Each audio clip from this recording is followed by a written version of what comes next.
Okay, moving on to blue. First up, we have Aspirant's Ascent. Aspirant's Ascent is a single blue mana for a common instant, and it says, until end of turn, target creature gets +1/+3 and gains Flying and Toxic 1. So, we saw the Double Striker earlier. We saw some other random cards. This one, it doesn't untap the creature, which I think is a huge difference between this and some other effects. Jumping in the air sometimes can deal the last points of damage, but it's better. It prompts more defense than offense. It grants Toxic 1. Overall, kind of a mediocre combat trick. It can save your creature at the end of the day, but you kind of have to be close on the creature sizing anyways. And it can sometimes jump something in the air with final points of damage. But oftentimes, to be able to play those types of effects, you want the card to give you a card back, right? Like Majestic Metamorphosis, that kind of thing, where it turns it into a creature, you draw a card, and then you dealt some damage. I think there is the Toxic 1 aspect to Aspirant's Ascent, where it gives them the first poison counter you can proliferate on. However, I think there's other ways to do that, like maybe not in blue specifically, but you're pairing blue with another color. So I think if you care about the poison counter, oftentimes you're going to want to be doing that with the other color to get the poison counter going. There's better ways. I think I would give this a D. I don't think you really want to put this in your deck. I think it's too weak. However, in a pinch, it's a card you could play as some filler. We have Atmosphere Surgeon next. It's 1 and a blue for a 2/1 Phyrexian Wizard uncommon. And it says, whenever you cast a non-creature spell, put an oil counter on Atmosphere Surgeon. Then you can remove an oil counter from Atmosphere Surgeon. Target creature gains flying until end of turn. Activate only as a sorcery. How good is a 2/1 that can help jump things later on? Kind of comparison maybe to like Air Marshal, except instead of spending mana, you need to play non-creatures and then use oil counters. This is the type of card where, yes, you can proliferate to get this more oil counters, and that's good, but it's not really necessary. Like, you're not really getting paid off by getting a ton of oil counters onto this. It helps, like maybe you could jump your whole team in one turn. That is a strategy, it is a plan. But overall, I think this card is just like fine.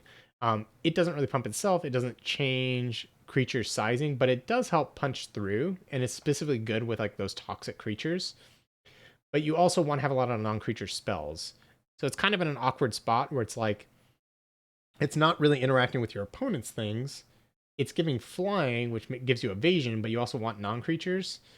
So all of that is sort of like mismatched, and I don't think it has any like one specific direction that it wants to go in. So I think like a lot of times what's going to happen is like you're going to get an oil counter or two if you're playing with this card to then hopefully get some poison counters on your opponent. I'm not in love with Atmosphere Surgeon. I think it's like a C-. I mean, it's hard to give too bad of a grade for a 2-mana 2/1. Like, it's still functional, but I'm just also not that impressed with giving something flying for a non-creature spell. Again, I think it's fine. Then we have Bring the Ending. 1 and a blue for a common instant, and it says counter target spell unless its controller pays 2. And then Corrupted, counter that spell instead if its controller has 3 or more poison counters. This card reads really weird to me. Like when I first read it, it's like counter it unless they do this, or counter it unless they do this. But the Corrupted, basically it's counter spell if they have 3 or more poison counters, or counter it unless they pay 2. What I really like about this card actually though is that in the developing stages of the game, counter unless they pay 2 basically counters anything, right? Like you're on the draw, you hold this up, your opponent plays a 3-drop, you counter it. Or late in the game, you got them that poison counter, you've proliferated a couple times, you have a couple toxic creatures, and then this just turns into a counter spell. So like counter spell with 3 or more it's a decent number of poison counters, but in my mind it doesn't seem like that many. It seems very doable.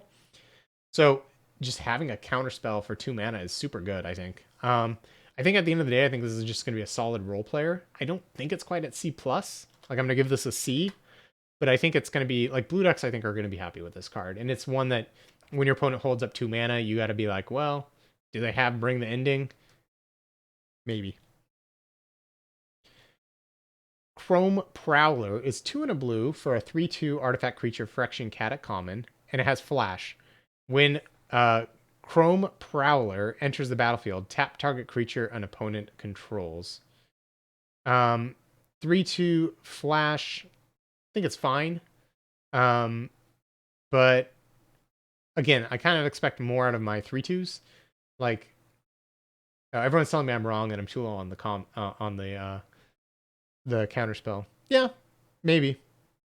I think it's very good. Like, it has comparisons to Make Disappear, which that was like pretty much one of the best commons. If there's nothing better, then Bring the Ending might be the best blue common, in which case it's probably more like a C+, but we'll see. Chrome Prowler, I think just a 3/2 flash is fine. I think tapping something once is fine, but overall just kind of mediocre. There's not a ton to say about this card. It doesn't really synergize with a whole lot unless for some reason you want to tap something down and then give some toxic counters. You can play aggressively and offensively, but it doesn't frost anything. So I'm going to give this, at the end of the day, I think it's kind of just like a C-. Play it on your opponent's turn, tap down their attacker, then it's tap down for blocks as well, and it's fine. But then the 3/2 left behind is only okay. Next up, we have Distorted Curiosity. It's 2 and a blue for an uncommon and a sorcery at uncommon. And it says draw 2 cards. So it's divination, but it also has corrupted. The spell costs 2 less to cast if an opponent has 3 or more poison counters. See, I actually like this more than the counter spell, because it helps you hit your land drops. And it also, eventually, once they're corrupted, it's a 1 mana draw 2. And so, like, divination just been like solid and limited. Pretty happy with this card. I don't think it like is game breaking. I don't think like I'm taking this out of a ton of packs because I think, again, board presence matters. But I'd probably give this like a C+. I think divination is just a solid effect, and then it does, like, the fact that this could cost 1 mana later on is pretty nice. But it's not like a reason for me to go into blue automatically, like, unless I'm seeing this very, very late. All right, next up we have Escaped Experiment, 1 and a blue for a 2/1 artifact creature for Phyrexian Beast at common.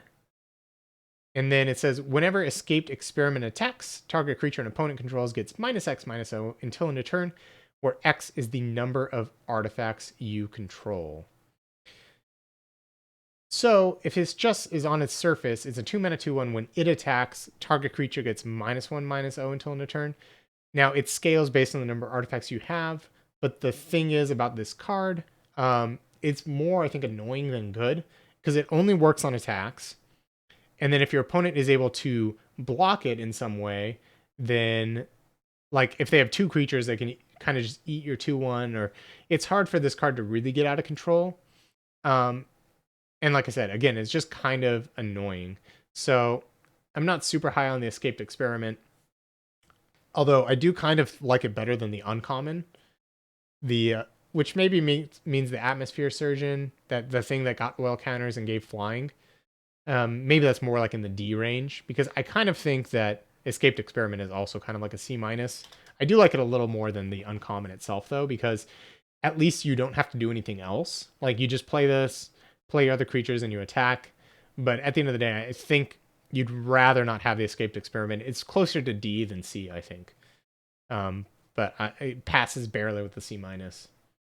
Reviewing the last few cards, it sounds like some folks in chat really like the divinations and counterspells because they just work with basically anything. I think that is true. And like, either they advance your game plan or they're reactive to your opponent's game plan. They're safe early picks. That's true. We'll see how good they are when they play out. I might be a little low on them. And I'm willing to move my grade up if I'm wrong. So that's half the fun. Here we go. Experimental Augury. 1 and a blue for an instant at common. Look at the top 3 cards of your library. Put 1 of them into your hand and the rest on the bottom of your library in any order. Proliferate. What's cool about this is it's a 1 blue instant, which pairs really well with the counterspell. I think you're probably right. I think I was probably too low on the counterspell, because this is strategic planning. Look at the top 3, take 1, and then we get to proliferate. That's really solid, really good. That's probably like a C. And the fact that this exists, you can kind of have the impulse essence scatter split combo we saw on Dominator United, where you had essence scatter, your opponent plays something, you counter it. If they didn't, you could impulse. And I think essence scatter was the key to that rather than impulse. So I think probably really this counterspell is more like a C+. I'm pretty happy to bump it up to a C+. And I think this experimental augury, this card drawing spell, is more like a C, where if your opponent does nothing and you don't have them, like they don't have a poison counter yet, you can still fire this off on turn 2, where you're looking at the top 3, taking 1. You don't care as much about the proliferate, it's just anticipate at that point. But then later in the game, you draw this, you get to proliferate, do some good things, and overall that's just like a pretty solid card. I like the fact that it combos well with other instants at the same mana cost too, though.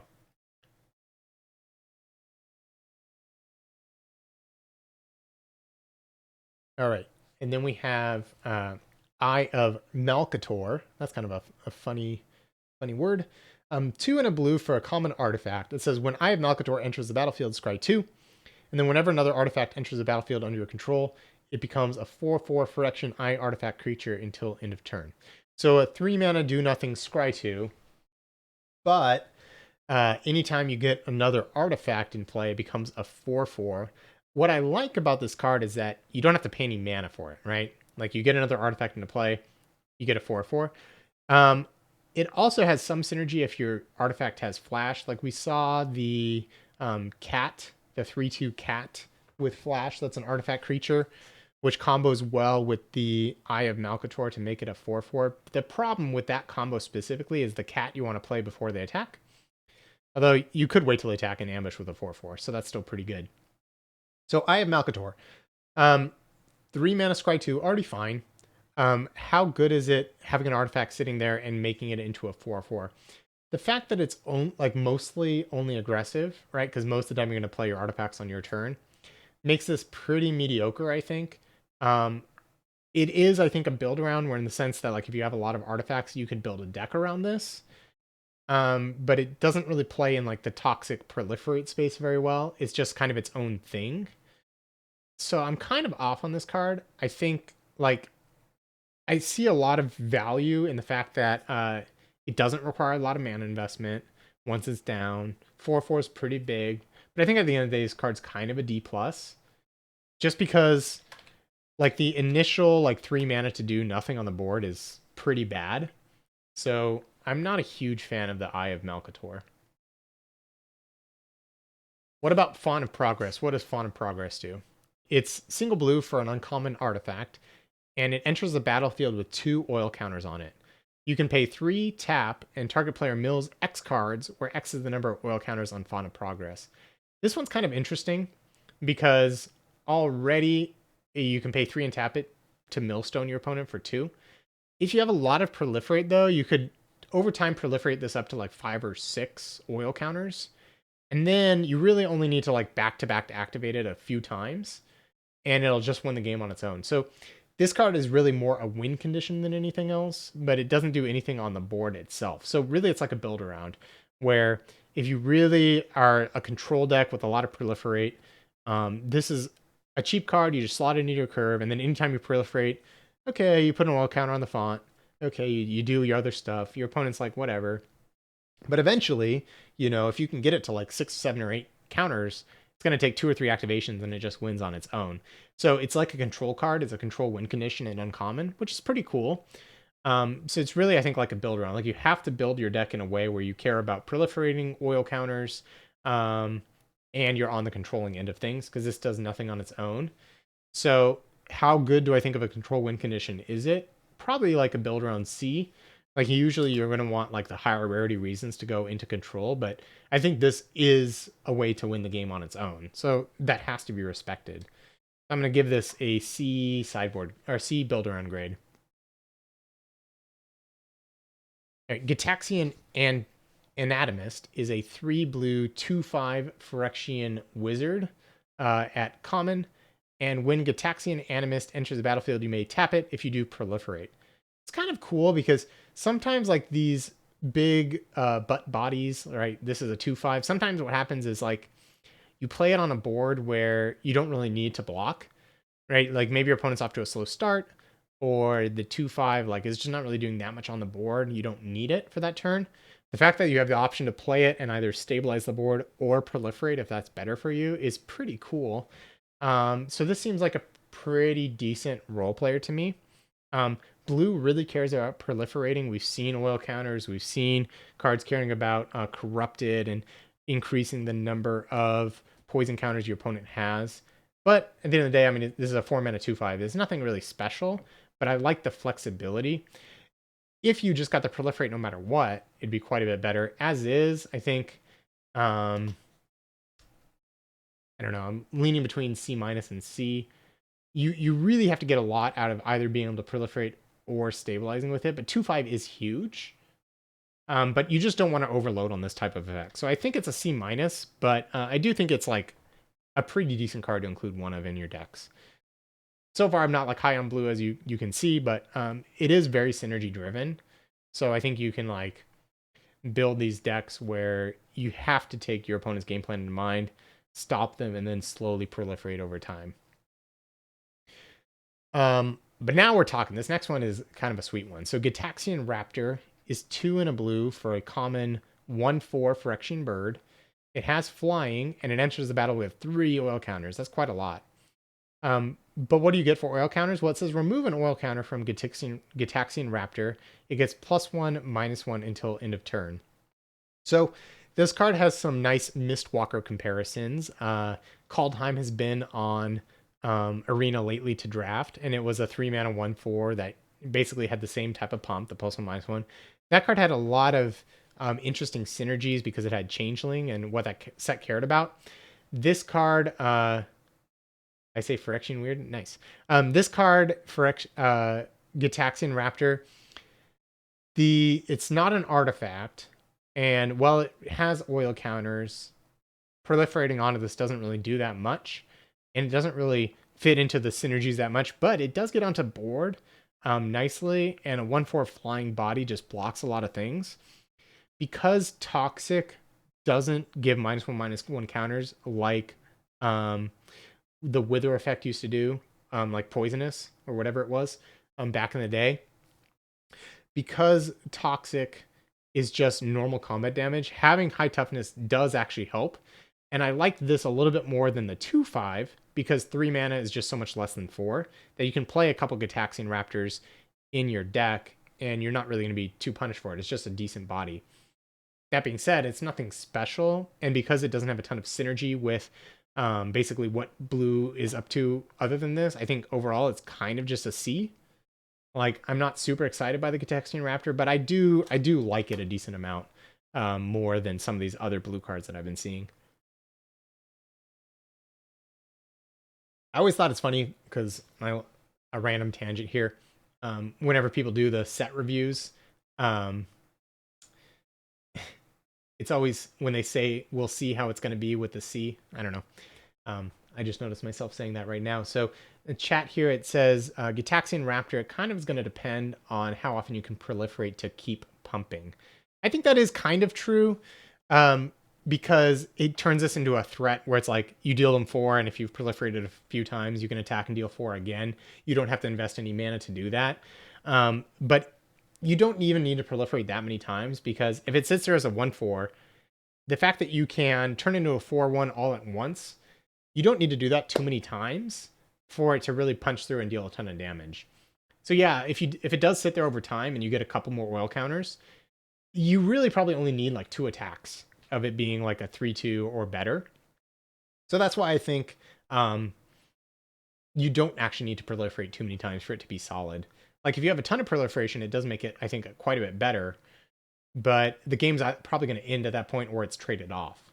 Like if your opponent, if you've proliferated and you have 5 oil counters and your opponent has like a 3/3, they're just going to block every single time. So having extra oil counters like on their 3/3 flyer doesn't really get you very far. We'll see how it plays out.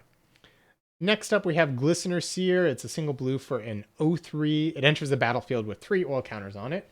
And you can tap to remove an oil counter from Glistener Seer to scry 1. Um, O3 body, I think, gets a little bit better in this set because everyone's trying to toxic you down quickly. And then scrying 1 over time, like just smoothing out your draws, I think is going to be kind of nice with this card. Creatures can't really punch through that 3 toughness until 3 or more mana usually, right? Most of the creatures have 2 or less power before that point. There are some like 3/1s in the set for 2 mana, but they tend to exist either at uncommon or being in green. So I think this card, again, it's like fine for stabilizing the board.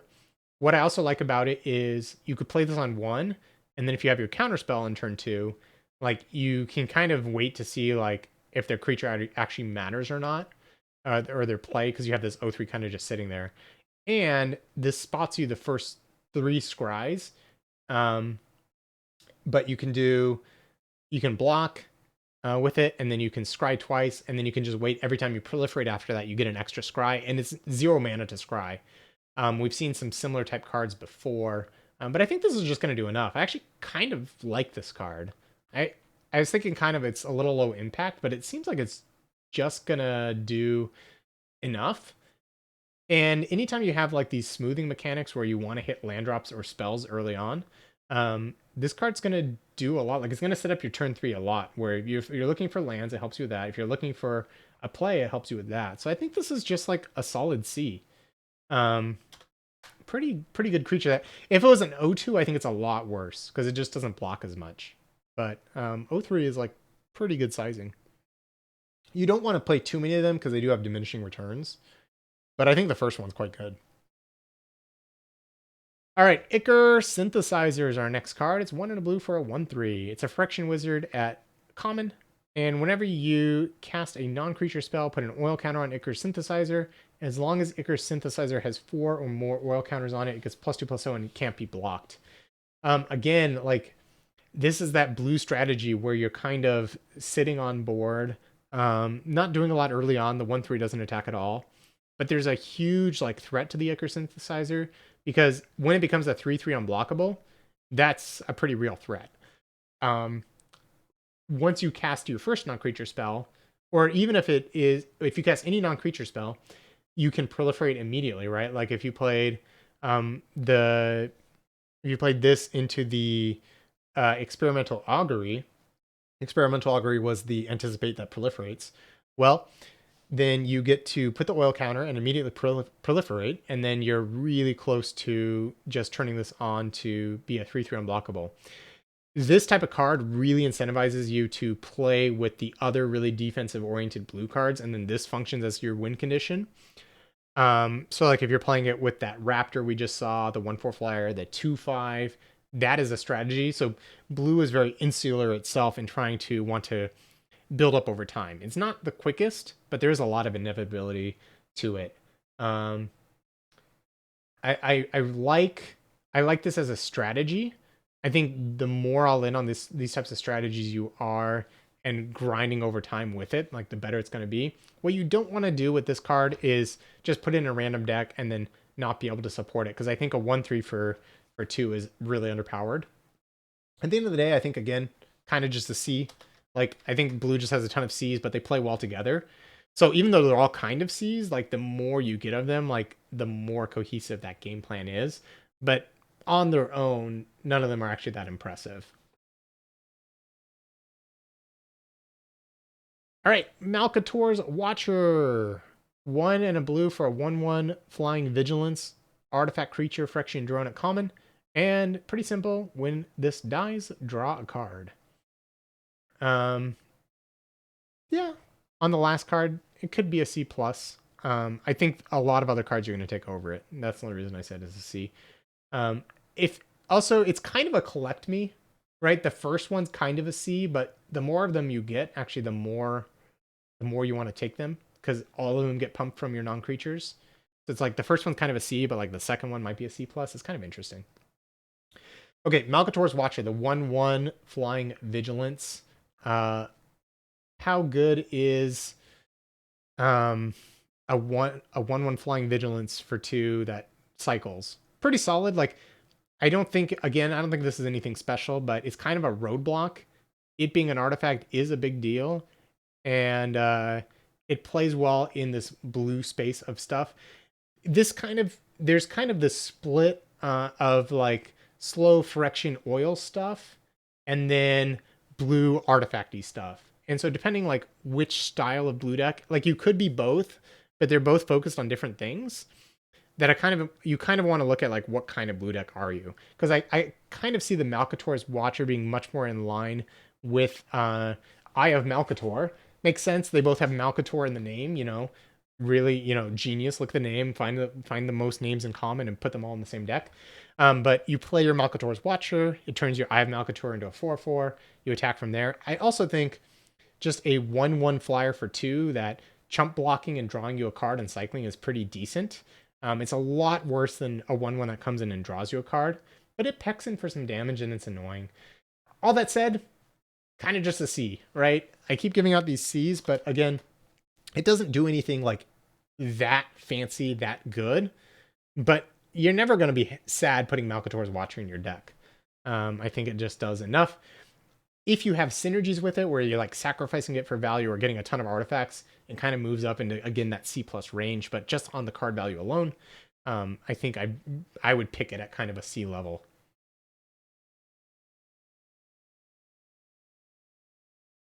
What do we have next? Next, we have the Meld Web Curator. 3 and a blue for a 3/4 Phyrexian Wizard at common. I mentioned before that I think in white, that like 4 mana 3/4 stat line is pretty bad. It's a little better in blue because blue wants to extend the game.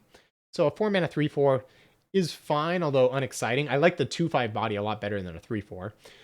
What does Meld Web Curator do? It enters the battlefield, put up to 1 target instant or sorcery card from your graveyard on top of your library. Note that you're not really drawing a card off of this, right? You're just putting your best thing on top and then drawing it. So you're still basically just paying 4 mana for a 3/4. However, if you have really, really strong cards, I could see it worth it, like playing this to put the card back on top. But I would not put this in any random deck. I think you need really good instants and sorceries before it's actually good. And one of, I think, the weaker blue commons that we've seen so far, it's really a synergy piece. And the art on this card does kind of look like the Big Daddy from Bioshock. That's pretty funny. I think this card is just a D. I think if you have really good instants and sorceries, it goes up in value a little bit. Like if you have things that 2-for-1, etc., then you can basically turn this into kind of like a 2-for-1 because you put a 2-for-1 on top of your deck. But on its own, it's pretty bad. You don't want to put it in your deck, I don't think. This next one is actually, I like this next one a lot. Meld Web Strider, 4 and a blue for a 5/5 artifact vehicle at common, and it has vigilance. So 4 and a blue, 5/5 vigilance vehicle. Very, very large, right? Blue tends to not get big things. Well, this is a pretty big thing. But it always comes down to kind of the crew cost, right? Crew 3, that's kind of the nail in the coffin for these types of cards where you have to invest like real creatures or a combo of creatures before you can actually crew it. But there's 2 things I like about this card. The first one is that it has vigilance. So oftentimes the problem is you crew and you attack with these big, 5/5, 6/6 type vehicles, and your opponent can chump with a 1/1, and then they attack you back with a lot. Well, if you have like 2 3/3s, then you can crew this, you attack, and then your opponent can't attack you back because you just have the 5/5 on defense also. But what's even better about this Meld Web Strider is that it comes in with an oil counter, and you can remove an oil counter, and it becomes an artifact creature until end of turn. So basically, you can crew it for free once. Now, we've seen that blue has a lot of proliferate as well. So every time you proliferate, you get basically a free attack or block out of the Meld Web Strider on top of it. And the fact that it comes down immediately and has the oil counter on it, your opponent can't attack you. There's a huge threat of activation, even on an empty board. Like your opponent's been answering all your stuff. And one of the downsides of the crew vehicles is if you can't crew it immediately, it kind of does nothing. It just sits there and you're trying to wait till you find a creature to crew it with. If you've just been like trading off, your opponent's answered everything. The fact that this comes down, like if your opponent has a 3/3 and a 4/4, and you have nothing in play, and you just play this, it has an oil counter, you're just staring at them in the face. Like they can't actually attack with their creatures because they have to chump attack the first time. So the threat of activation actually is a huge game changer on this card. I actually like this card a lot. I think it's really, really strong. The only thing holding it back is that it's 5 mana, which is a lot. But I actually think you're getting a lot for your 5 mana. And I really like this card. I think, honestly, I would go as high as like C+. I think it's like you can't pick a lot of them, but I think it's really, really strong. So, like as the commons goes, this one impresses me a lot more than many of the other ones, honestly. Like I think it's about on par with some of those better ones, like the counterspell that we've seen. It's maybe like the second or third best common in blue that we've seen so far. The only thing is you can't just take a million of them because it costs 5. But I think most blue decks are really going to like it. Okay, some removal in blue. We have Mesmerizing Dose. I almost said Doze. Well, they could be kind of dozing too. Anyways, this card is 1 blue blue for an enchantment aura at common. It's an enchant creature, and when it enters the battlefield, tap enchanted creature, then proliferate. Enchanted creature doesn't untap during its controller's untap step. There's a lot going on with this common, so let's dive in. First off, it's blue removal. We've seen these a lot of a lot of times, and oftentimes they are worse than they look because there's just a lot of downside to having aura-based removal. And this one specifically costs blue blue, so it's a little bit mana intensive, so that's a problem. But you get to remove their creature and you get a proliferate attached, which is pretty huge. So I think more often than not, you're going to want to play this card, but you have to kind of really think about the limitations of it, and you can't necessarily overload on it. The fact that this exists in a set also makes flicker type effects much better, sacrifice effects much better. So you want to be thinking about that as well. But because blue is so interested in proliferating, I think you're going to want to play this card. If it was just like this blue removal spell that didn't proliferate, I'm not that interested in it. But we saw the synergies up and down the board with the blue commons and uncommons so far, and also poison counters in general, caring about getting to corrupted, that I think even just that tacking on that proliferate on top really makes this excellent. That said, there is the downside for removal, and the fact that it's blue blue and being kind of hard to cast makes it a little bit awkward. It's sort of between that C and C plus range. I think it's still probably a C plus. I think it being able to answer anything is pretty fantastic, and tacking on proliferate basically for free is really nice. Like Charm Sleep was this card, but didn't proliferate, and that card was pretty bad every time it's been printed. But this gives actual synergy on top of everything else. And so I think, when you add synergy to something, it makes the card more powerful. And normally this type of effect's like a C minus, bordering on D plus, depending on the set. But here, unless, there's so many ways to break up the combo, then I think I'm going to start it higher and, grade it down as we go along. Minor Misstep. Costs a single blue mana for an instant at uncommon. It says counter target spell with mana value 1 or less. I think if you put this in your deck, it's a major misstep. You should never play this card. There's just not things that this can hit. Even out of the sideboard, I don't know what you want to counter that costs 1 or less mana. So this just gets an F. It's our first F of the day. And, minor misstep. Good job. You won the award for the first F. Not that much more to say about it. Prologue to Phyrexia is next. It's 1 and a blue for a common instant. It says each opponent gets a poison counter and draw a card. I think the fact that, again, this is an instant, that counterspell is a lot better because there's actually multiple instants you can hold up. This one is the one you kind of want to play early on if your opponent doesn't have something you want to counter, because it gets them that poison counter. So you kind of want to proliferate after. So this is also kind of the 1-2 punch with the counterspell and something you want to be doing on turn 2. If your opponent's playing blue, oftentimes they're going to be wanting to operate at instant speed on turn 2, which does mean that you just care less about 2 mana plays in blue. We saw the Malcator's Watcher, that 1/1 flyer for 2 mana. That card gets a little bit worse the more instants that there are, because you just don't want to play it on turn 2 a lot of the times, unless you're trying to trade it off with like an X1. So I think the fact that Prologue to Phyrexia exists and is kind of what you want to be doing in blue holding it up on 2 mana, drawing a card, getting the ball rolling, so to speak, giving your opponent that poison counter, makes it pretty solid. Again, like you can't go crazy with this effect. I think at the end of the day, it's just a C, but it combos really well with caring about non-creature spells, operating in instant speed. It does a lot, so I like this card quite a bit. Quicksilver Fisher is 3 blue blue and is a 4/3 flying Phyrexian Drake at common. And when it enters the battlefield, draw a card, then discard a card. 4/3 flyer for 5. Pretty huge, and the loot is nice, but it doesn't really do anything that blue is interested in. So I think I like the crew vehicle quite a bit more. I just don't think a giant flyer in blue is really what blue is about. But if there's a deck that just is interested in like blue-white flyers, Quicksilver Fisher gets quite a bit better. But to me, as big as this reads, it just doesn't do what blue is interested in. However, I can't discount the fact that a 5-mana 4/3 loot is really nice. I think it does make the crew vehicle quite a bit worse because there's multiple good plays at 5 mana.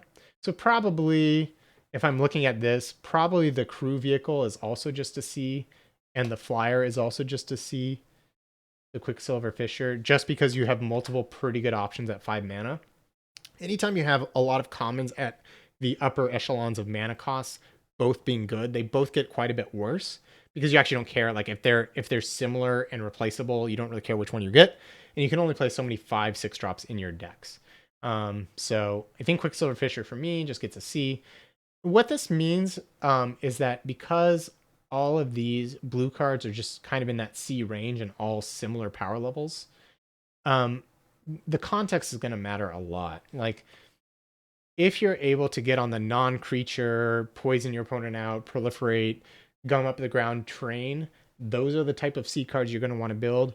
Or if you're more on the like attacking, artifact-centered creature flyer angle, that's going to be the type of C's you want. So even though I'm giving a ton of C's out to all these blue commons and uncommons, they function in different play spaces.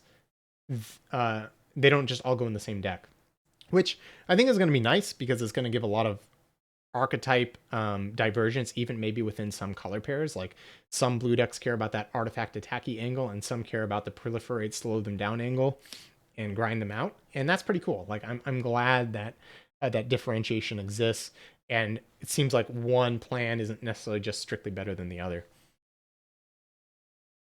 All right, Reject Imperfection is our next card. 1 blue blue for an uncommon instant. It says counter target spell, like that. If that spell's mana value was 3 or less, proliferate. So this is cancel. Cancel Unlimited is kind of often a D level card. Spending 3 mana to counter something is very mana inefficient. However, if you counter something small, you do get a proliferate on top of that. That does kind of push it over the top. But being so like mana intensive, 3 mana to counterspell, it tends to not be that good until later in the game to kind of lock things up. Now, blue does seem to have kind of like a control game plan, and in those decks, once you get your control engines established, you have to kind of be able to answer everything your opponent's doing. So counterspells do go up in value there, but it's still a cancel variant. And so normally cancels are kind of like in the D range. I think Reject Imperfection is kind of like a C minus. I like the fact that this gets to proliferate, but it only proliferates on small things. So early in the game, you need your engine set up to be able to proliferate to matter. And so oftentimes you're going to get the proliferate when you don't want it. And then late in the game, you want to hold up this cancel variant for bombs. So there, even though it's powerful, there's a lot of tension in this card. And at the end of the day, I think it's more close to cancel than not. So I'm just going to give this a C minus. I do like the 2 mana counter a lot better. Okie doke. There is a theme about hitting things that cost 3 or less. We're going to see that here in our next card. Serum Snare is 1 blue for an uncommon instant. It says return target non-land permanent to its owner's hand if that permanent had mana value 3 or less. Proliferate. This one I like quite a bit more than the counterspell because it actually can advance a game plan more than just being more reactive. And it's kind of good in the blue attacky decks and the like proliferate slow decks, and it kind of bridges both actually. Because in the blue attacky decks, just bouncing a big thing and attacking has a lot of value. These like unsummoned tempo effects often tend to be better than they look. And then the fact that you could hit, like if you proliferate and get enough value, you might just clear a blocker that costs 3 or less, or get rid of a token, and then proliferate, making your board better, and then attacking with everything.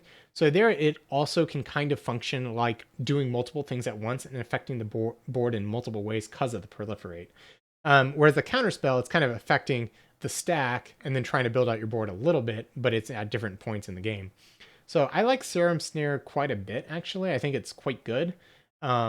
These unsummoned variants often are better than they look, and the fact that this kind of does multiple things and affects the board really, really well, I'm actually going to give this a C+. I think it's quite good.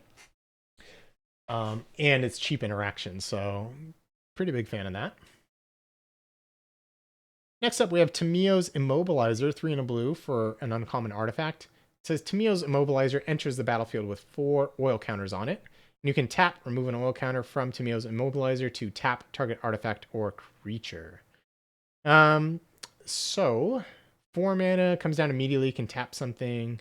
You can proliferate onto it to keep the train rolling. It's free to tap something. These types of effects where they're limited tend to be worse than they look, but the fact that you can proliferate and extend it is nice. But it's kind of scary because you're like, well, I might run out of counters, and then this eventually just does nothing. So I do think this is a little worse than it looks, but it looks really good. Like a pure tapper, like Icy Manipulator variant, those tend to be like C plus B minus level cards. The fact that this only gets the 4 activations immediately is a knock against it, but 4 is a lot, and you can proliferate onto it. Like, let's say you proliferate twice, you get 6 taps. Like, if you have an end of the game there, then I'm not sure exactly. Like, the game should be over at that point. So, assuming this was infinite taps, how good is this card? Probably like a B. Probably a B. And this is not infinite taps, but if you can engineer your game plan so that it's like infinite taps in the sense that the game ends by that point, or you have proliferated onto it enough times that it is. I want to start low on this card, but I have to acknowledge the power there. So I don't know if this is a C plus or a B minus, but it's in that range. It's also an artifact, which is nice. I think it's probably a B minus, yeah, because if you can get up to 5 or 6 taps, usually that's going to be like the end of the game. It reads like, okay, you're going to run out, but you're building your blue ducks in a way where you're hopefully not going to run out. I would try to at least have a little bit of an assertive game plan. If you're being purely reactive, this card gets quite a bit worse. I think it's quite a bit better than the Claustrophobia variant because you can move around where you're tapping, and also you can do the double tap thing with the tappers. But I don't think it's so much better that we're like approaching like super high levels. I think it's like a B minus, and because like it just has a lot of power and flexibility, but you do need to make sure you don't run out of time. So I'm going B minus on that one, which I think is the highest grade I've given to a blue card so far, which is kind of crazy. Blue is very synergy driven rather than raw power driven, so it's gonna take some time, and you got to be tricky with it, or like you got to make sure you set it up. Okay, Tamio's Logbook, our next one.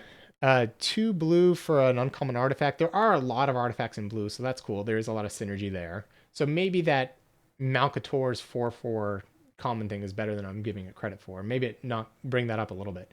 So Tamio's Logbook. So for 3 mana, you have this artifact sitting there. It costs 5 and a blue to tap and draw a card, and this ability costs 1 less to activate for each other artifact you control. It doesn't count itself. So if you have one other artifact, it's 5. 2 other artifacts, it costs 4. So How good is it to pay 4 mana to tap and draw a card? Pretty bad. Um, if you can get this cheap enough where it's only 2 mana, then I think that's actively good. We saw in Dominator United with the Codex, Joda's Codex, if you could get that down to like 1 or 2 mana, it was pretty good. Now that was 5 mana, so you need a little bit less for your 3 mana investment here on the logbook. But basically, you want this to be like one of the last cards you play in your hand. And then you already have like 3 other artifacts in play. So on turn 6, you play it, you draw a card, and then next turn you hopefully play another artifact, draw a card for even cheaper, and then you just want to interact 1 for 1, 1 for 1, 1 for 1. But this card's very expensive. I think it's incredibly powerful, but it's more of like a build around. I think here I'm gonna give a C plus, but a build around for it. I think you need a lot of artifacts for Tamiyo's logbook to be good. I don't think you can just put it in a random blue deck. Now, blue has a ton of artifacts, so it shouldn't be that hard, but you can't just like mix and match and just have a few artifacts in your deck. Like you really have to be kind of more all in with it. So a build around C plus, play this as your last card, and then you're going to get the ball rolling from there and win the game from pure card advantage. There we are. So maybe the end of these cards, we're seeing a lot more C pluses than we did at the start.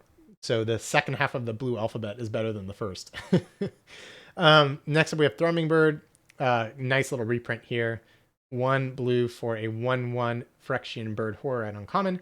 It has flying, and whenever Thrumming Bird deals combat damage to a player, you proliferate. So pretty simple card, but you get in there, and this is a archetype on its own. Basically, every time Thrumming Bird gets reprinted, or it has been printed, it's been good.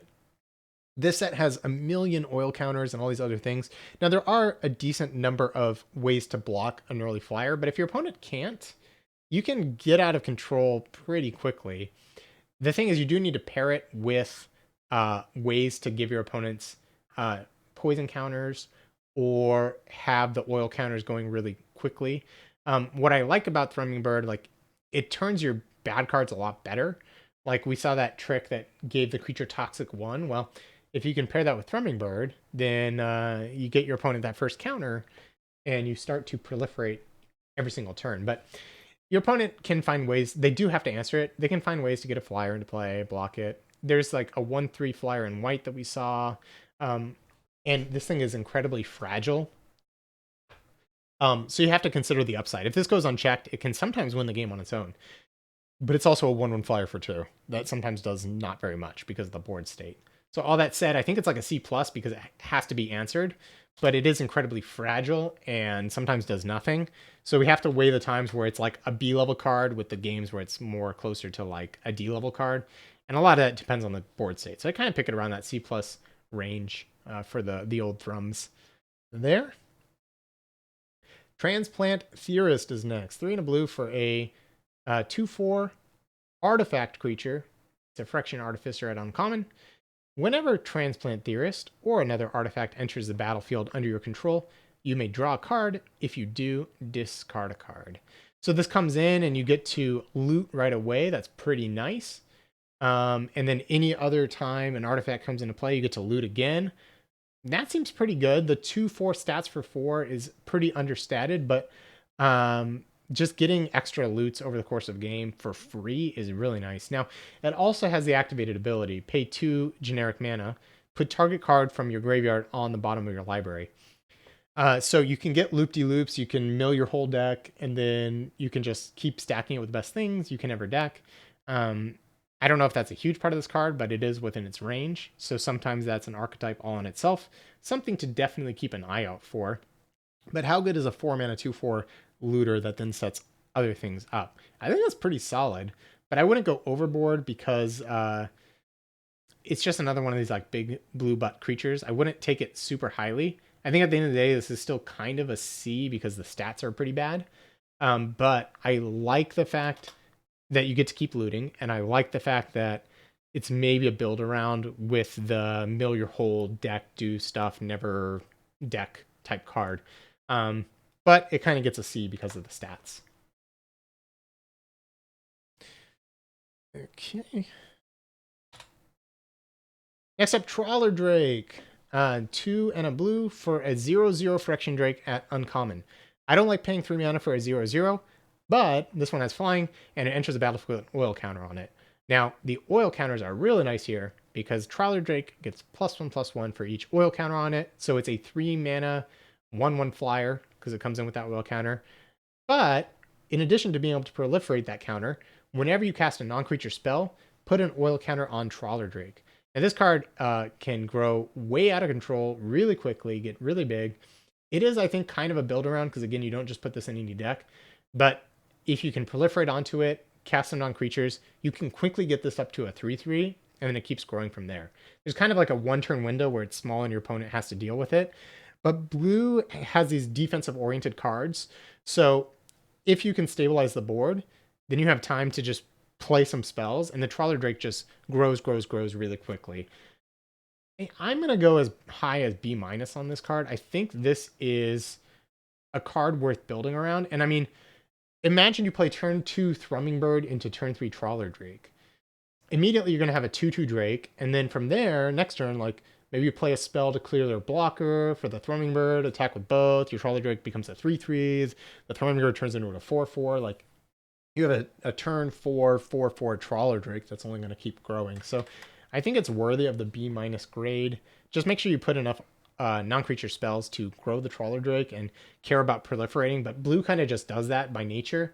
Also, like, this into the Claustrophobia variant, the 1 blue removal spell we saw that taps something down and proliferates, like, Trawler Drake, play that the next turn, kill their big thing, which gives you time to grow the Trawler Drake, but it automatically puts 2 counters on the Trawler Drake immediately.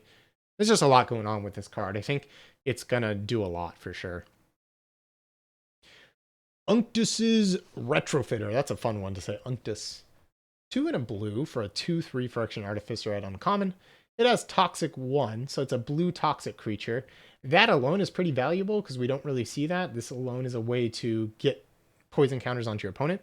And whenever it enters the battlefield, up to 1 target artifact you control becomes an artifact creature with base power and toughness 4/4 for as long as Unctus Retrofitter remains on the battlefield. Whoa.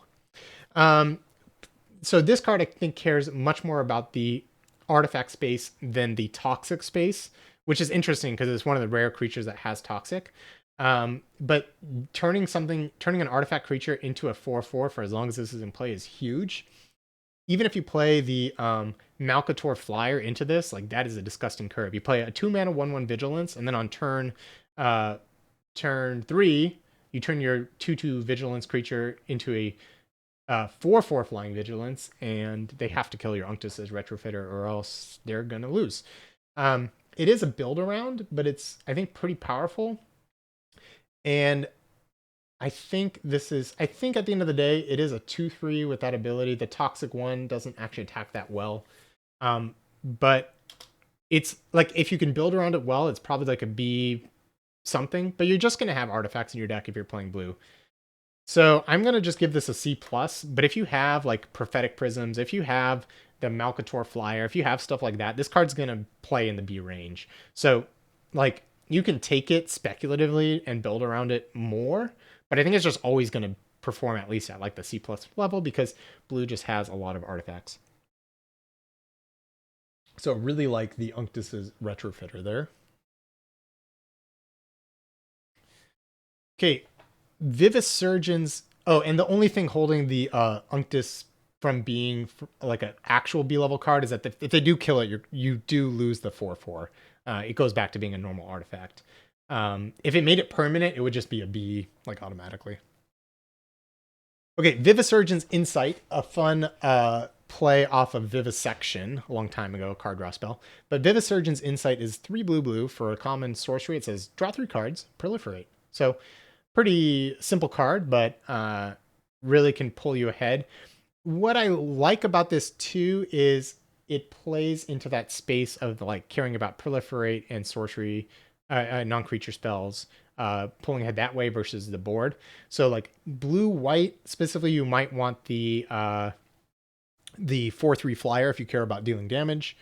If you care about non-creature spells in like blue-red or something, then maybe you want the Vivisurgence Insight. And if you just want some way to like attack on the ground and gum things up, then you have the crew vehicle. You can't play too many of like 5-mana draw 3s, but the fact that it has proliferate does do quite a bit.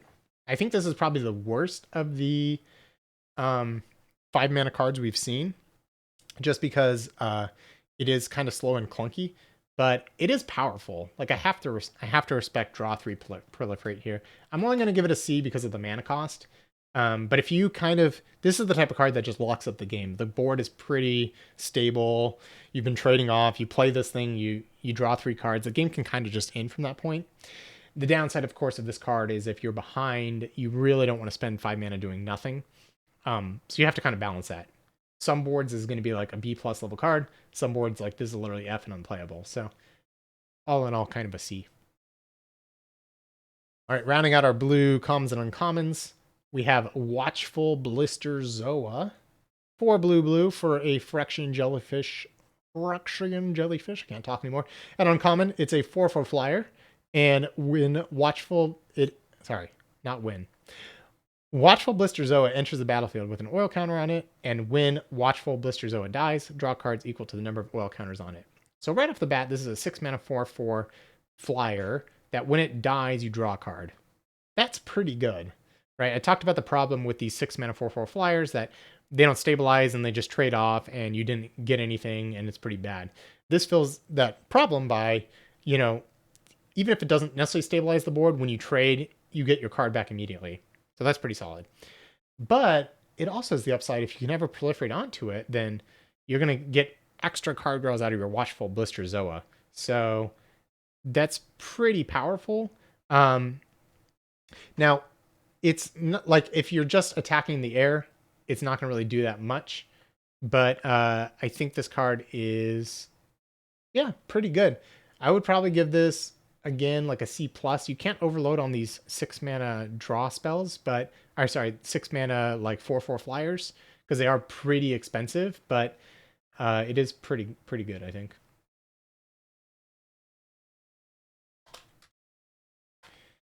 So it kind of plays in that same vein as the Angel before, where it fixes the problem with these 6-mana flying plays.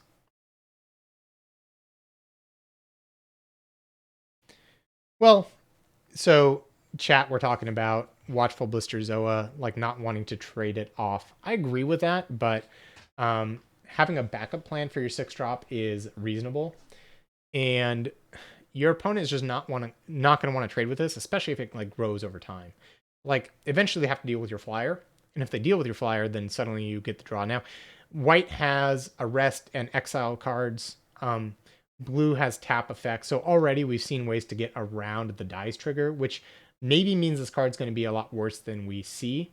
But anything that doesn't exile or trades in combat and your opponent has to, then it's going to be solid. Maybe this card's worse than it looks because of that. Like maybe it's more like a C level. But no, I think it's solid.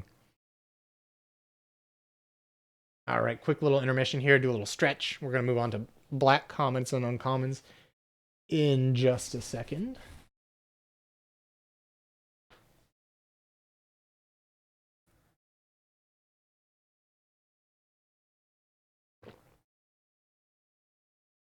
You're right that this thing is probably closer to a C than a C+, but I think it's still pretty solid.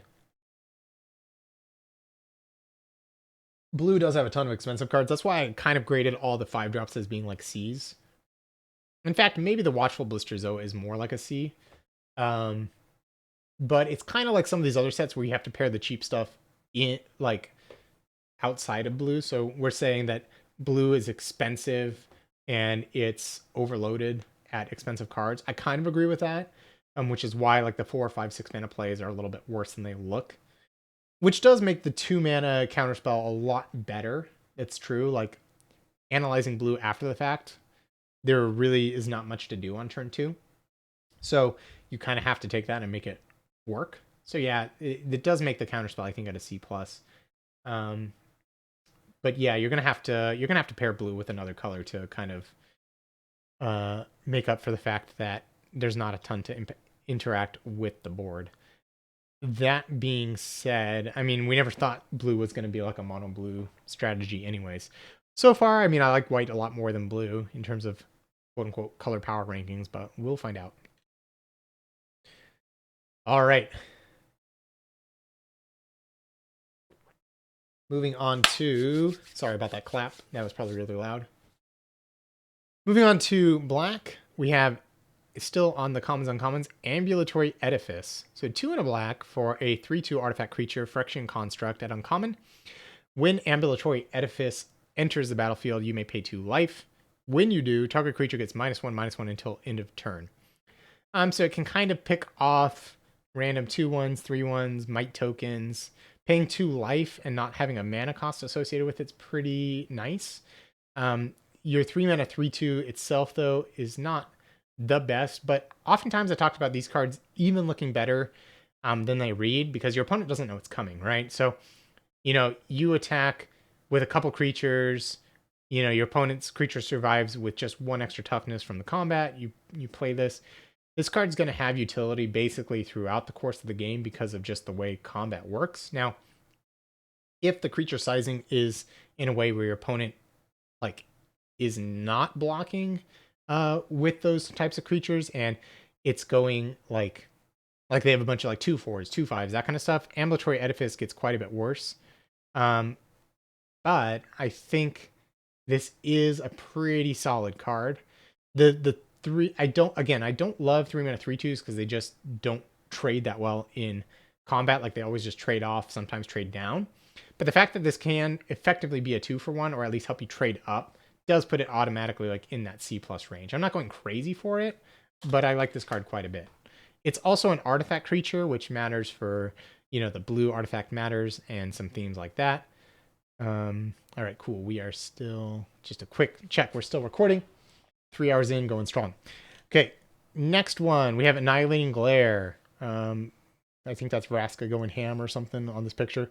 So Annihilating Glare is a single black mana sorcery at common. As an additional cost to cast this spell, pay 4 or sacrifice an artifact or a creature and destroy target creature or planeswalker. So this is a variant on these types of cheap black spells where you can sack a creature and kill something like a Bone Splitter's effect. But it's Bone Splitters, but you could also sacrifice an artifact instead of a creature, so there's a lot of flexibility there. And the fact that you can just pay 4, so it's a 5 mana removal spell, lends a lot of flexibility to this. So this existing makes the arrest effect quite a bit worse, makes the blue claustrophobia effect quite a bit worse. I was mentioning that those tend to be the types of things you want to watch out for. Now, it being a sorcery means you can't get like completely blown out. Like you still get some attacks in before your opponent can do this. But as these types of effects go, this is definitely on the better end. And it also answers the planeswalkers too. So I like Annihilating Glare quite a bit. Now, you can't just put this in some random deck. If you just have a bunch of normal creatures that aren't cheap artifacts, aren't cheap things to sacrifice, this card gets quite a bit worse. But assuming that you just build around it at all, which I think is not that hard to do, like mostly you're just going to play black with other colors and this is going to work out for the most part. I think this card's going to be like a C+. So I think Bone Splinters was a little underrated in Dominaria United because you could really, like, people put it in decks where it didn't belong and it kind of brought the win rate down on that card. But assuming you have any fodder at all, like, it's just so efficient that this card's going to, I think, do enough. So starting off strong here in black with a couple nice spells. Next, we have Anoint with Affliction. 1 black for an instant at common. Exile target creature if it has mana value 3 or less, and also has Corrupted. So exile that creature instead if its controller has 3 or more poison counters. So what's weird, again, about this wording is it kind of looks like you can only target something if it had mana value 3 or less. But you can target anything, but then it checks whether or not its mana value is 3 or less or corrupted. So for 2 mana, at instant speed, you can kill something, exiling even, if it's mana value 3 or less. Or if they're corrupted, they have 3 or more poison counters, you can kill anything for 2 mana. That is premium removal. And the fact that black wants to be getting that corrupted enabling more than basically any other color really makes this a premium removal spell. I think better than even the last two cards we saw, because early it does exactly what you want. Like if your opponent has an above rate creature, like they play like there's like a rare 3 mana 4/4 we'll talk about later today. If they play that card, well, you just fire this off and remove their creature. And then later in the game, it just answers anything for 2 mana. I think this gets into the B territory. I'm gonna give this a B minus. Now, it can't hit anything right away. So the fact that you do have to put in some work to make it hit anything is a knock against it. Like sometimes this card's going to be awkward. It kind of reminds me like Olivia's Midnight Hunt, where it gave -2/-2 early, but later it could kill anything. This card kind of functions similarly, and that card you had to play with Night and Day. This card you have to play with Corrupted. But at the end of the day, if you're able to do that, if you're able to do what the card's asking for, like this is a 2 mana answer all removal spell, that's really quite good. Okay, Bilious Skull Dweller. That's a fun one. Single black mana for a 1/1 Death Touch. It's a Phyrexian insect uncommon, and it has Toxic 1.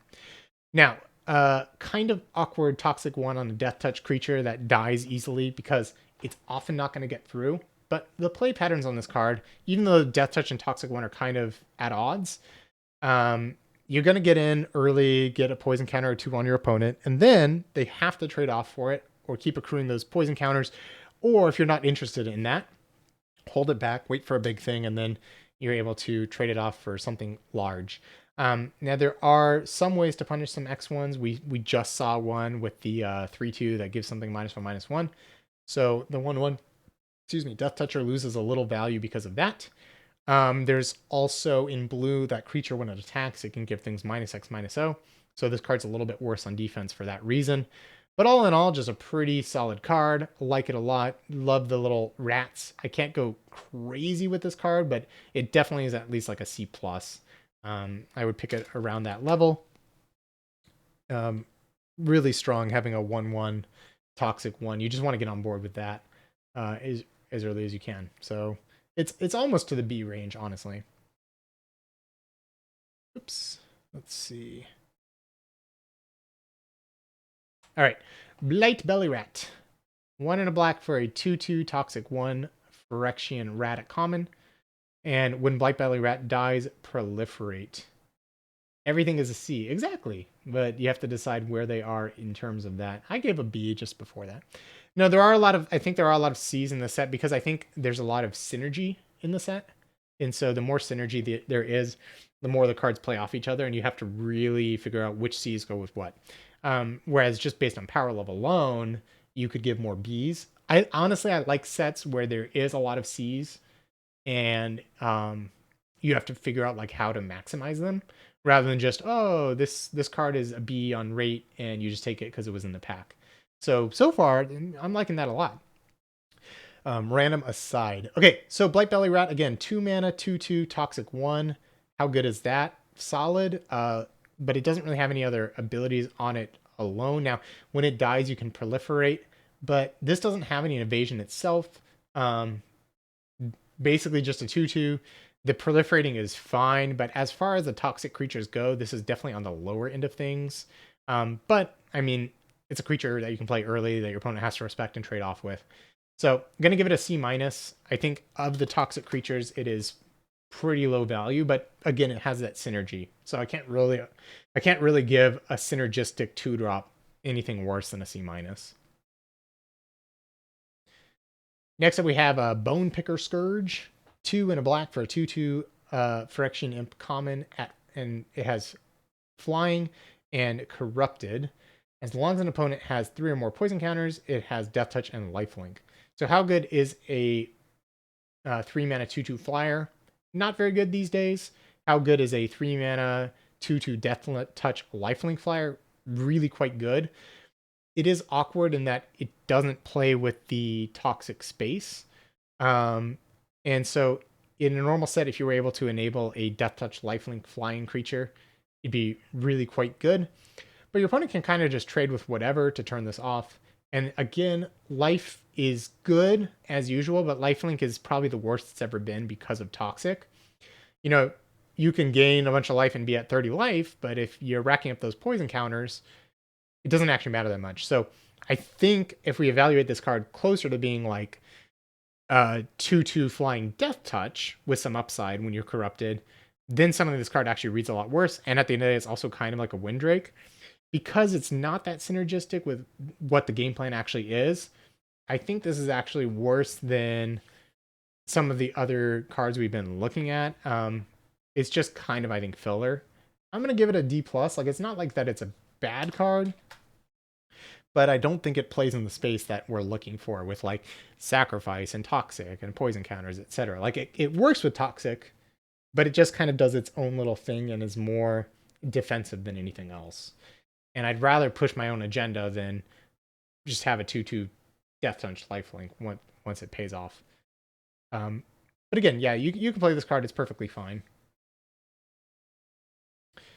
All right, Chittering Skitterling. 2 black for a 1/4 Phyrexian Rattata uncommon. It has corrupted.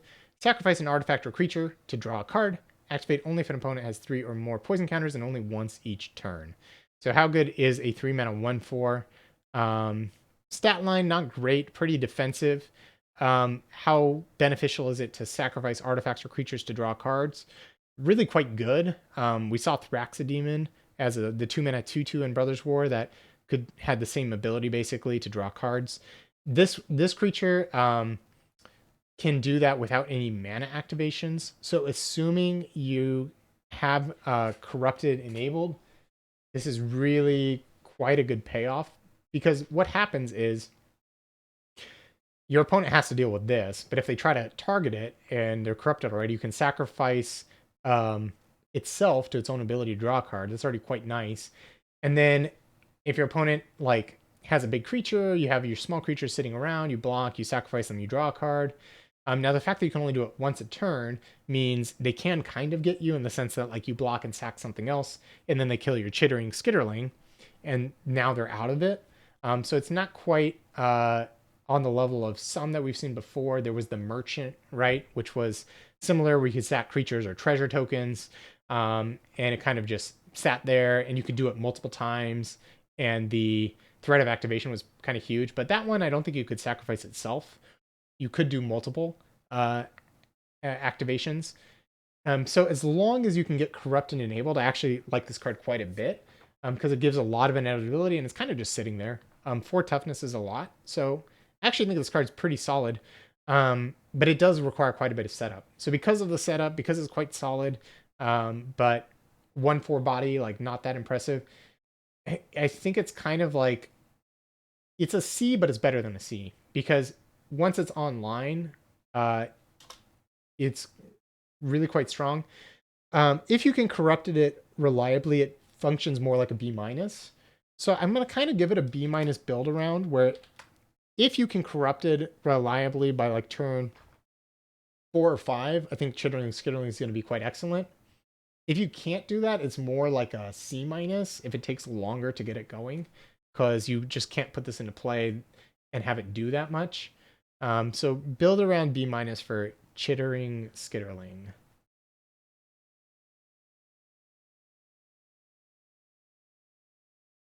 All right, next up, Cruel Grimnarch. What does Cruel Grimnarch do? Well, 5 mana black for a 5/5 Phyrexian Cleric. At common, it has Death Touch, and when Cruel Grimnarch enters the battlefield, each opponent discards a card for each. Let's see. I had a quick question. Sorry, I'll go back to it. When Cruel Grimnarch enters the battlefield, each opponent discards a card. For each opponent who can't, you gain 4 life. So we've seen this card before, all the way back in original Dominaria. There was a 6 mana 5/5 Death Touch. That card was fine, but cards have gotten a lot better since then. This comes with the bonus of opponent discarding a card, but if they have no cards in hand, you gain 4 life. That's fine, but 6 mana cards are replaceable. 6 mana making your opponent discard, like they've already emptied their hand at that point, or they can throw something away, or you gaining 4 like help stabilize you, but not really. So 5/5 Death Touch is huge. Like that stabilizes the board, but it's nothing special. 6 mana is a ton. I'm just going to give this a straight up D. I don't think this is a card that you're excited about. It has power and toughness, so it can't be that big great. Yeah, I mean it's fine, reasonable. Now, I had a question about the last card, so I'm gonna go back to it really quick. The chat asked on the Chittering Skitterling, that 1/4, can you activate it on your turn and your opponent's turn? Yes. So it says activate only once per turn, but that's every single turn. So basically twice per turn cycle. So you could draw a lot of cards off of it. Okay, D for our Cruel Grimnarch 6-mana 5/5.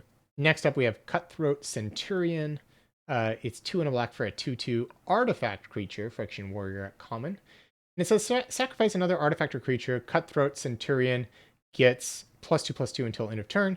Activate only once each turn. So this, again, you could activate it on your turn or your opponent's turn. So how good is a 3-mana 2/2? Really bad. How good is a 3-mana 2/2 sacrifice outlet? A little bit better.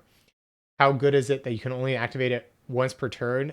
Quite a bit worse. The problem I see with the Cutthroat Centurion and these types of cards is that it has the threat of activation for the 2/2, but your opponent just doesn't block a lot of times, so they just take 2, and it doesn't have toxic or anything your opponent really cares about. And then if your opponent ever blocks with a 3/3, you kind of are in a really tough spot because you have to activate this because, you had the threat of activation. I'm like, oh, well, I had my 1/1, I'm going to sacrifice. But because you can only activate it once each turn, your opponent knows that. So you go to activate it, and then they shock your creature. And now you've been 2 for 1. And it's just pretty bad. So the fact that this is a free sacrifice outlet is quite good. The fact that this is an artifact is quite good. But it kind of, in ways, it's a lot worse than it looks, and it's a lot better than it looks, right? The synergy aspects of this card is quite strong, but it has nothing to do with poison counters. So if you care about artifacts, if you care about sacrificing, then in a black-red aggro sacrifice deck, this card can do a lot.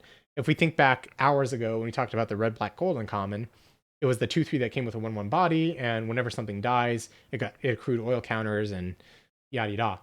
This works very well in terms of that red-black. So this might secretly be a red-black gold secret gold card, the Cutthroat Centurion. I don't imagine a lot of decks wanting it. Maybe a white-black sacrifice deck is also, kind of what I was thinking about with the Mites. If this can consistently attack as like a 4/4 and you have a lot of fodder, it does get a lot better. But you'll know when you want it. All that being said, average is out to be about a C. In the decks that really want this card, it's a C+. Most other decks don't want this. So, I'll call it a C. Maybe what I should do is call it a build around C+. Because you really don't want to put this in just some random deck. Okay. Next up, we have Drown in Ichor. 1 and a black for a sorcery at uncommon. It says target creature gets -4/-4 until end of turn and proliferate. That is cost efficient. That is nice. It's going to kill most things. It is a sorcery, so you can't get anyone with it at instant speed, but you can clear the way, and tacking on proliferate to removal spells is huge. And so basically, this reminds me a lot of the red removal spell in Brothers War that dealt 4, Obliterating Bolt. Now, this doesn't exile, and exile had some good upside in Brothers War with Unearth running everywhere. But this card has a lot of upside with Proliferate. So you get some oil counters going, get your opponent their first poison counter, you Drown in Ichor, they're 3/4, and then boom, they're way behind, and you're way ahead. So this card is fantastic. Super efficient. It doesn't kill literally everything, so I can't quite give it a B+. If this killed if it was -5, it'd probably be like a B+ because it killed anything. And it's only sorcery speed, but this is rock solid B, just fantastic card. Verging on B+ territory, super, super good card. Might even be a B+. But I'm gonna give it a B. All right, Duress. Tried and true classic card here. Single black mana, sorcery, common. Target opponent reveals their hand. You choose a non-creature, non-land card from it. That player discards that card. Pretty much just a sideboard card. There are a lot of powerful non-creatures, but if you ever miss on the Duress, it's pretty bad. I think, this type of thing, when you want to sideboard it in. If it's best of 1, you never play it. So it's sort of an F there. I will give it a D sideboard grade. Like you can board in duress. Like if there was cards like Titania's Command, like that you really want to answer, that's a non-creature that you just want a shot at answering, you can technically board this card in, but I'm gonna give it a D sideboard grade. It's really not quite good. Oh no, it's a pretty bad sideboard card. But let's say you really have no outs to something and you've seen quite a few non-creatures. Like if you're playing against, let's say, the blue-red non-creature spell deck and they have 14 non-creatures in their deck and one of them is a bomb that you want to answer, I think it's pretty reasonable to bring in duress at that bad. I would never start duress and sealed again, so I would wait for it. I would wait to see. Like, there's enough other ways to answer. There's counter spells in this set. There's other things you can do. I would not main deck it, basically ever. If there were fewer ways to answer and there was like a bunch of absurd bombs, you could maybe think about it, but I don't think this is that set.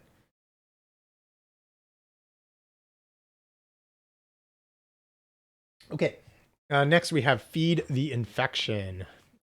3 and a black for a sorcery uncommon. It says you draw 3 cards, you lose 3 life. So it's basically a reprint of Ambition's cost, but it has the upside of Corrupted. Each opponent who has 3 or more poison counters loses 3 life. So it's a 4 mana draw 3, and either you lose 3 life or Corrupted, you both lose 3 life.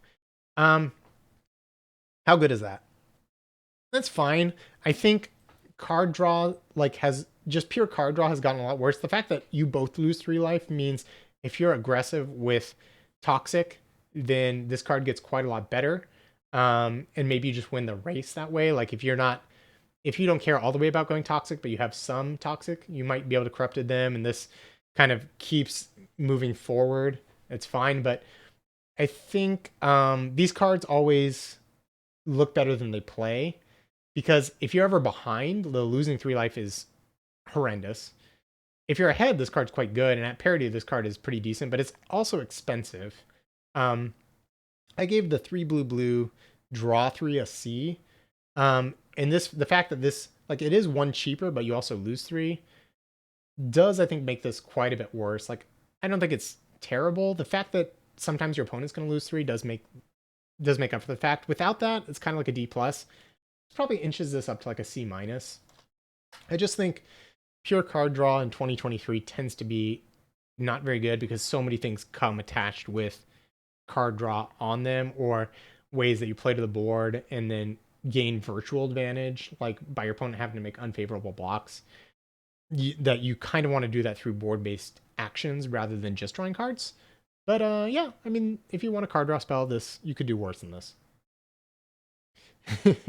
Exactly. Cards without board presence in this economy. Good joke in chat here. Fleshless Gladiator. 1 and a black for a 2/2 Phyrexian skeleton at common. I will note that I don't know if every creature is a Phyrexian, but almost every single creature is a Phyrexian. That's going to kind of come up a little bit later in the set. Basically, everything's a Phyrexian. All will be 1, right?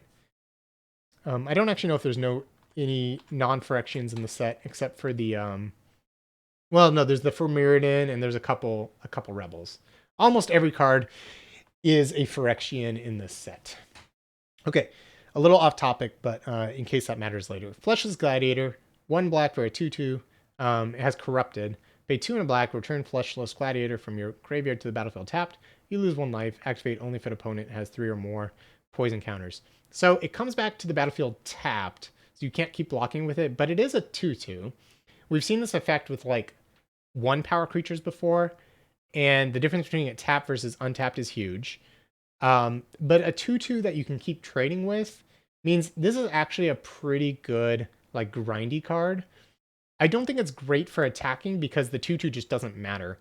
But if I'm looking at like a blue-black proliferate deck where you're looking to get them a few poison counters, and then you just hold this back, you get to the corrupted state, and you pair this with other blue creatures to block, and they like can't take out the other one. Basically, it can, like, this card is really good at like blocking and team blocking specifically. And then their opponent basically just doesn't want to kill your 2/2, and they have to kill like whatever else you're blocking with. And if they ever have X2s, you get some value off of this to keep bringing it back and blocking. I've just talked about a lot of use cases. It is still incredibly narrow, and I don't think it attacks that well. It doesn't add toxic, doesn't do any of that, and you need corrupted on top of it. So I'm not really into this card. Like, I do think it has applications. It's going to be annoying. If it came back to play untapped and you could just keep doing that, it'd be pretty nice. But the fact also tapped, you lose 1 life every time. You have to have corrupted to even get it going. I'm just going to give it a D+. Like, yeah, I think it's one of the worst 2-drops we've seen all day. But it technically has stats, so you can put it in your deck. It's fine. But yeah, I'm not really into this card. All right, Gulp Scrap Trap. Gulping Scrap Trap is 4 and a black for a 4/4 Phyrexian horror common. When Gulping Scrap Trap enters the battlefield or dies, proliferate. Pretty solid. Again, you can't overload on 5-drops, but proliferating right away, pretty nice. You can kind of count on that point in the game. Like, when it enters the battlefield or dies, your opponent gets a poison counter. Maybe you get an oil counter here or there. Solid. 5-mana 4/4. Decent stats, not great. Yeah, I mean, this card's just gonna like do enough. It's a little overcosted, but you're gonna take this card and it's gonna do its job.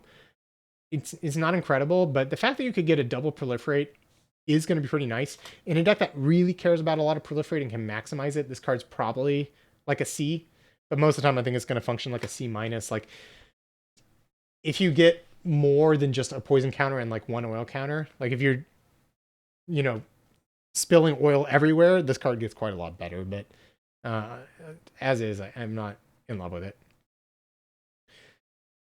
All right, Infectious Inquiry.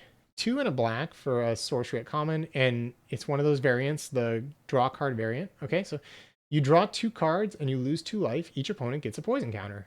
Yeah, nice. A lot of the times these like draw 2, lose 2 effects, they give you something, but you don't often care about it. But the first poison counter really matters, especially for those color pairs that aren't able to get toxic as much going, like aren't able to get that first poison counter. So this is the type of card where, like, if you care about corrupted, this gets the ball rolling, and then suddenly all your cards get a lot better. So I actually like this quite a bit, and it's more of like that controlling piece rather than being on the board to give your opponent poison counters. This is a way where you give them the first, you proliferate a little bit, you get them to corrupted. Maybe you're not looking to win with poison counters, or this pushes damage basically, right? Where your opponent's at 7 poison counters and you play this, they're at 8, and boy, are you ticking up at that point. So I like Infectious Inquiry a lot more than I like these effects generally, where like the draw 2, do something just tends to not be like great. But this one seems pretty solid. I think a poison counter is actually worth quite a bit. It's kind of like you draw 2 and you each lose 2. And I actually like that a decent amount better than the draw 3, just because this is cheaper. So I'm just going to give this a solid C. I think it's a pretty good card that you're happy to play. Like, nothing fancy, but good. Necrogen Communion. Okay. 1 and a black for an enchantment aura at uncommon. Enchant creature you control. Enchanted creature has Toxic 2. Okay, so you can buff something. And when enchanted creature dies, return that card to the battlefield under your control. So you can give something toxic, but it doesn't change its stats. And it's sort of the variant of when the thing dies, bring it back. Every set basically has one of these. But not giving the creature any bonuses really means your opponent can continue to ignore it. Toxic 2 is notably a lot of toxic, but if you weren't already getting through on the board, this does nothing to help you. Not to mention, in this set, there's, pacifism effects and removal spells that blow you out that don't actually remove the creature. There's exile effects. I think this card's just really bad. I think probably it's just an F, honestly. I would not ever play it. Now, if I just keep losing to it and I'm wrong about it, we'll see there. But auras that don't buff stats just tend to not do enough.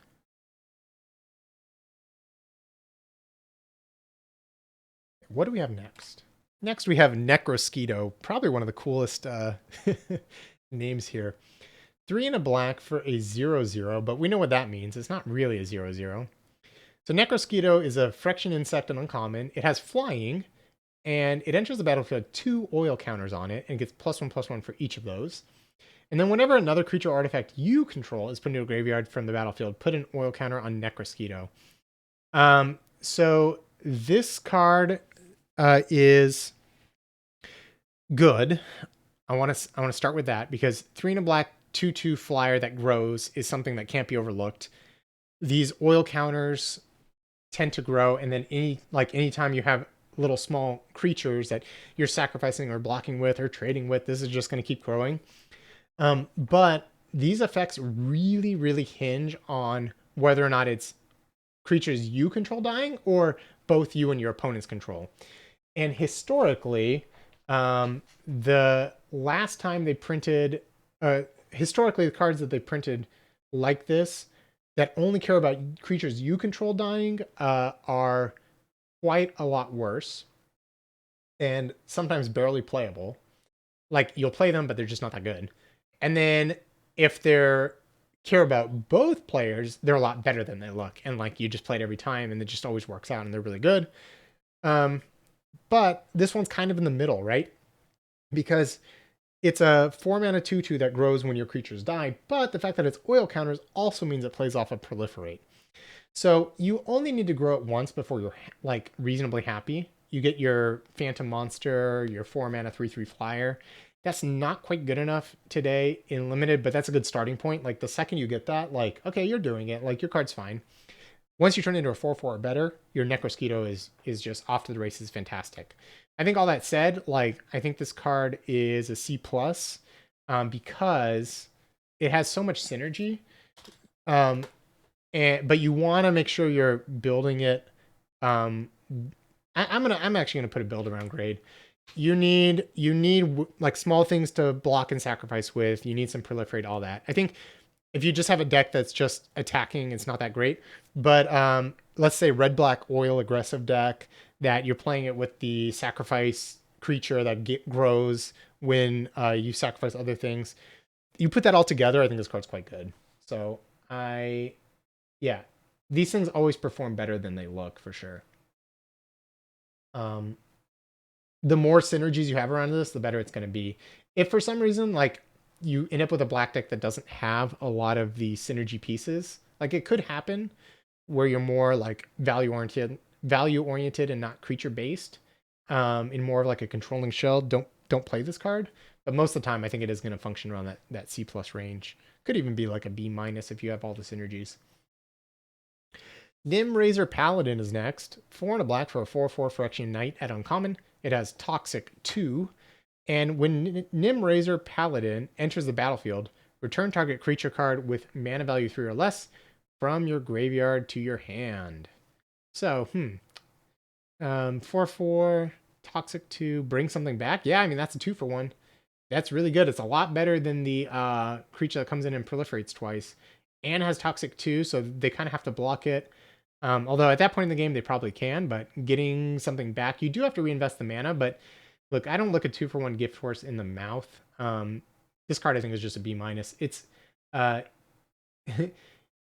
it is expensive, but it's a 2-for-1. So I'm gonna go with a B-. It takes a lot for a 5-drop to get into the B range, but I think this one does get there. And it's a card that your opponent has to respect. And if for some reason, like, you play this trade and somehow get it back even on top of that, it's going to do even more.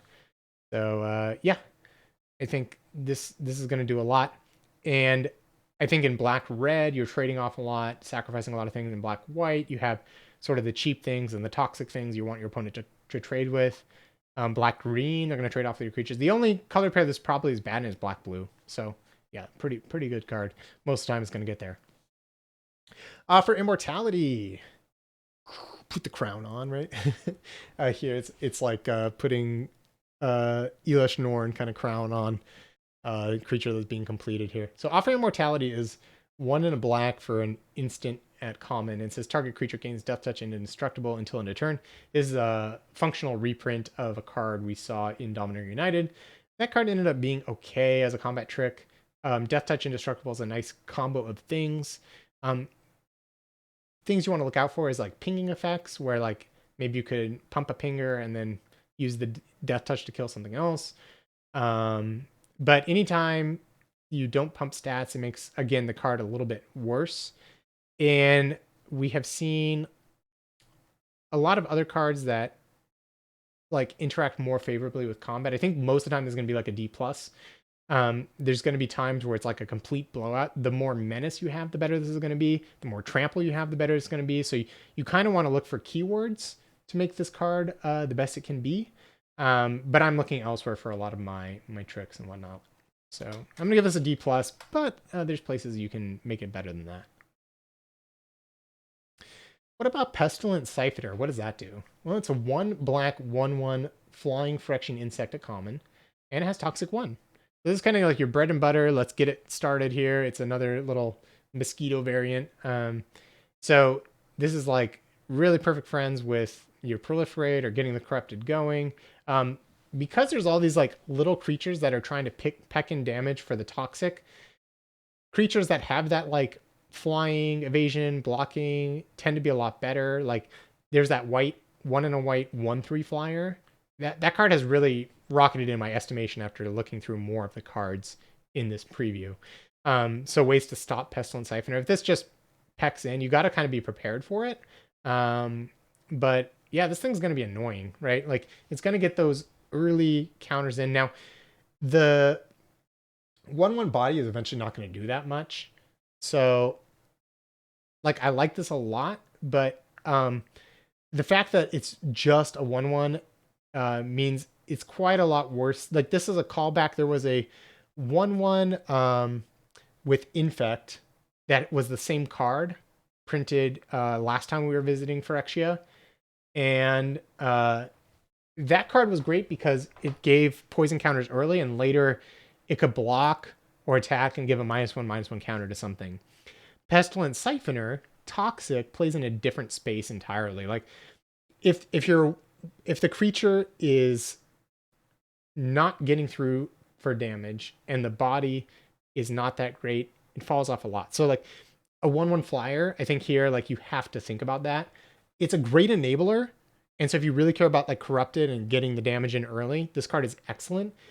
But I think this card looks better than it plays. In fact, I kind of think this is like a C- unless you have a lot of reasons to really care about it. Because it costs 2 mana. Like the 1/1 body is so weak, and then later it's just so bad. There's also the blue 1/1 flyer that, you know, completely invalidates this card. The white 1/1 fly, the white 1/3 flyer invalidates this card. So it has some tough matchups in the set. That being said, getting into early poison counters really matters. So you'll know when you want this card, but you don't just put it into some random deck and hope it's going to work out.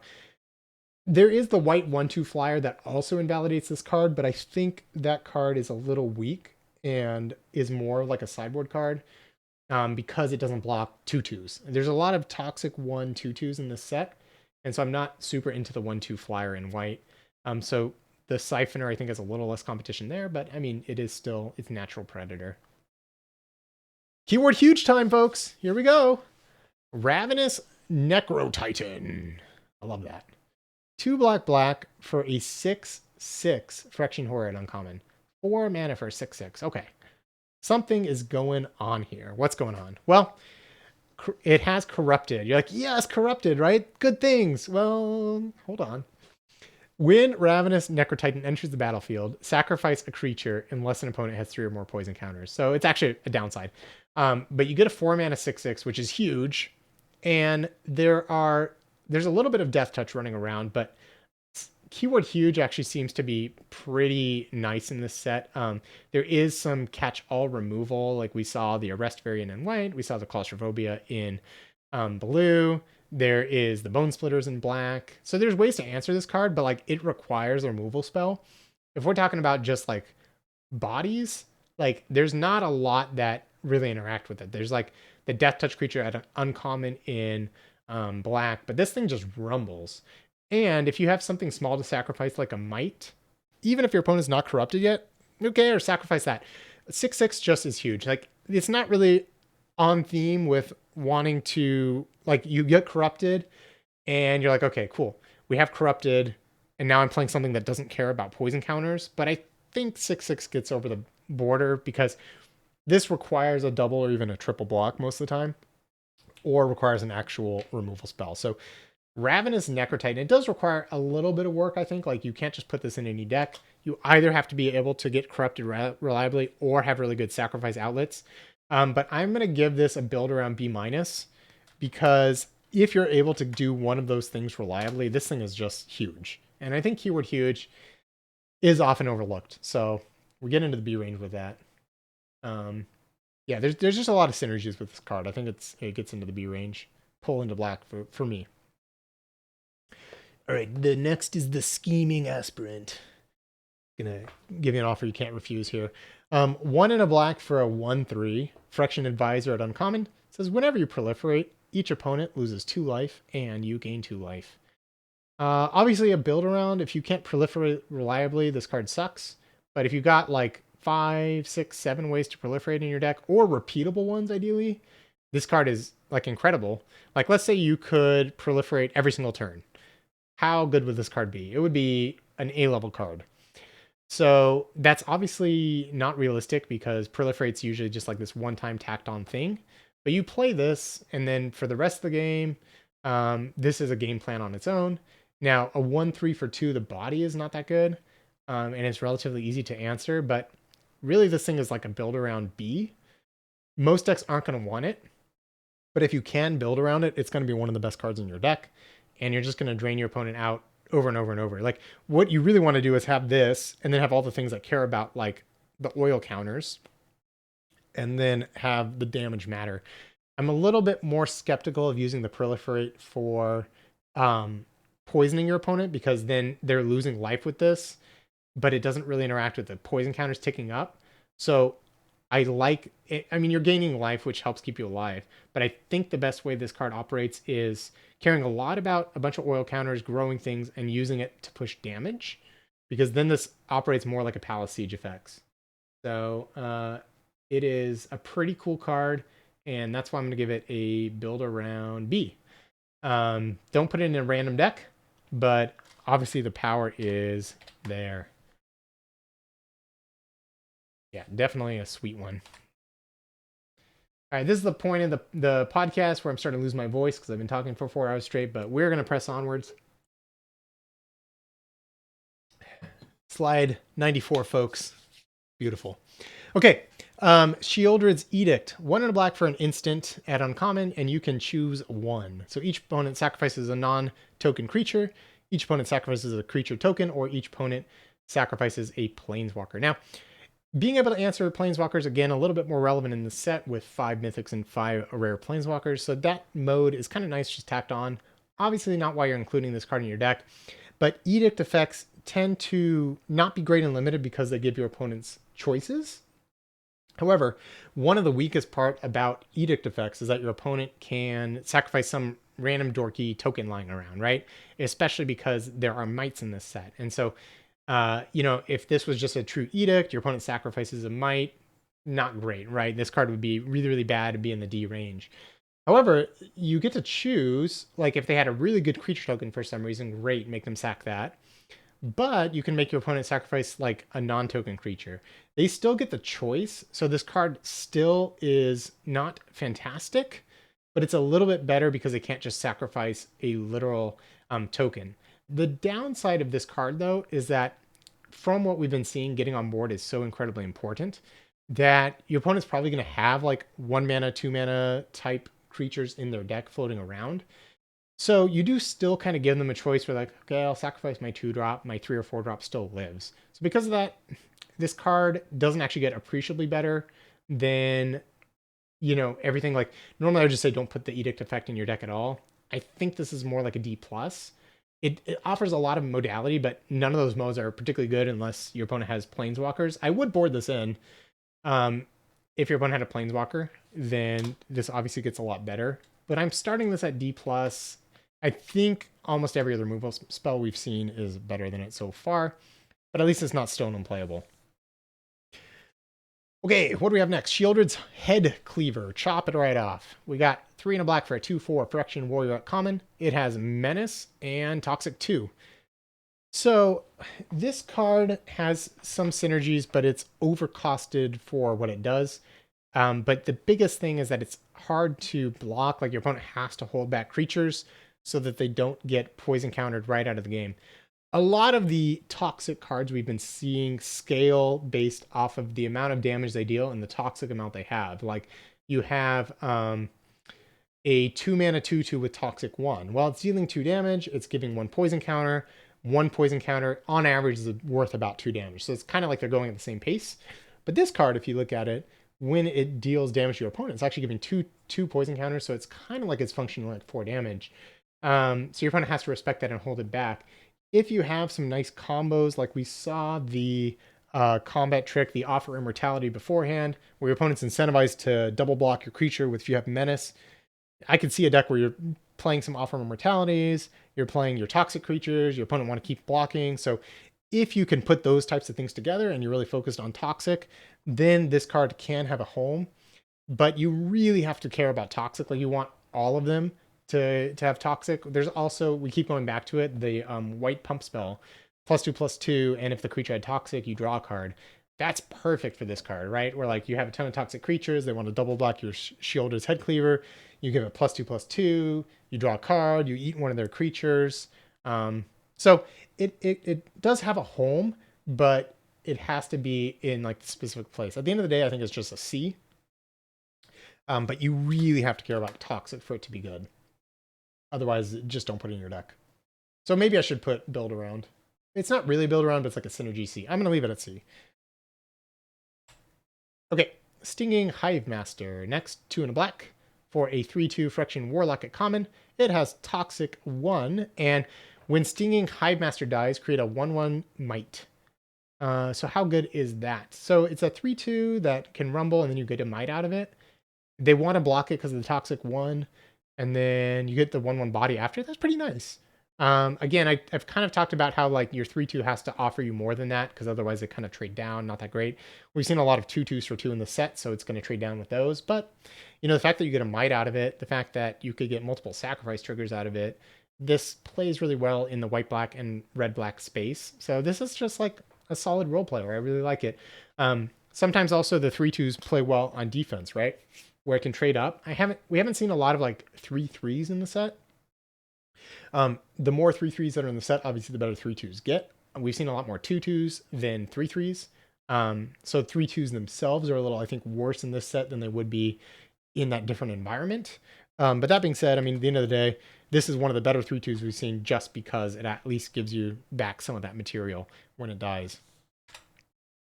Testament Bearer. Okay, Testament Bearer, 3 and a black for a 4/1 Phyrexian Warrior at common. When Testament Bearer dies, look at the top 3 cards of your library, put one of them in your hand and the rest in your graveyard. Basically Organ Hoarder, right? Like it's a 2 for 1. No, I'm just kidding. So how good is a 4 mana 4/1 that when it dies, you get a card back? Well, if you can trade it with a relevant thing, it's pretty nice. But this card is a lot better on blocks than attacks. But it's only situationally good. If your opponent's attacking in the air, it's not very good. If your opponent's attacking with a bunch of 2/2s, it's fine, but you're trading with a 2/2 and getting a card back. I mean, you take that deal every single time. It's hard for a card that can make a 2 for 1 to be, at the end of the day, that bad. But as far as those goes, this is definitely on the lower end. You looked at a card like Talus Lookout in DMU that basically did the same thing, but it was a 3/2 flyer instead. And even that one, the fact that it was when it died, it really made you like sort of incentivize playing more defensively with this card that you wanted to maybe attack with. Now, this card is much more defensive oriented. And so at the end of the day, I think it's just fine. I'd probably give this like a C minus.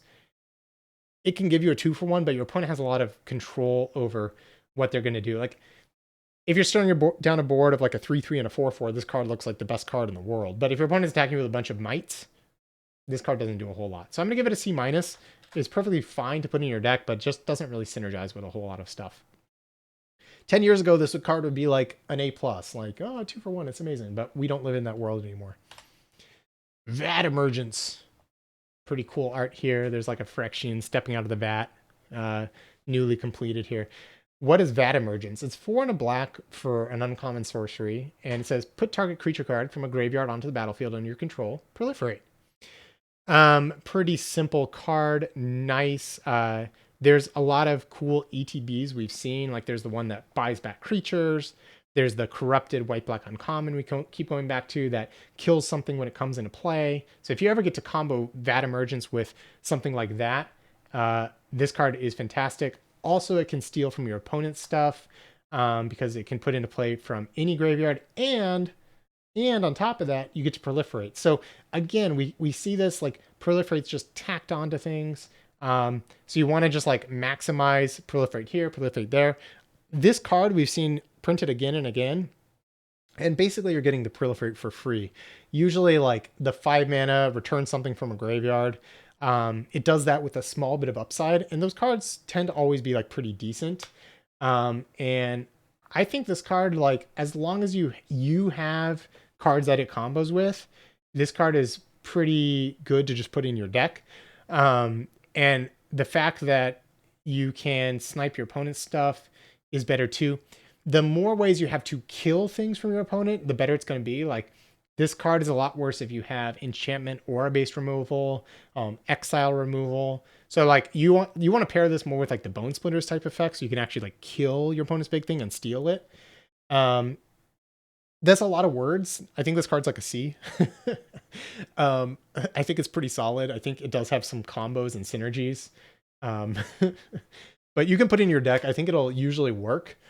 The better things you have to bring back, obviously the better this card is.